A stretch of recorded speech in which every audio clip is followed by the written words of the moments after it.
নরসিংদীর আকাশে আজ কালো ধোয়ার আস্তরণ, এক মেয়ের আর্তনাদে আজ থমকে গেছে সারা দেশের জনগণ। ৫-৬ জন মিলে ছিঁড়ে খেলো একটি ফুলের প্রাণ। নেতার পকেটে কি তবে বিক্রি হলো মেয়ের সম্মান? বাবা ভেবেছিল দূরে নিয়ে গেলে বাঁচবে কলিজার টুকরো, কিন্তু পথেই ওত পেতেছিল সেই সব পাষাণ অমানুষগুলো। বাবার বুক থেকে কেড়ে নিল ওই পিশাচ নুরা আর তার দল।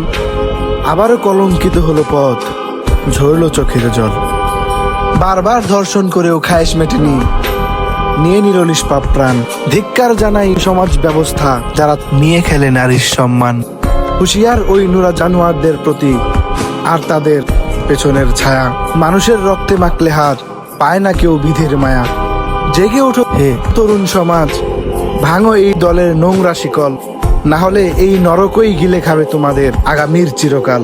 কঠিন শাস্তির দাবি জানাচ্ছি, নজির থাকুক বাংলাদেশে। বিচার যদি সুনিশ্চিত হয় তাহলে অপরাধ কমে যাবে ঘরে ঘরে।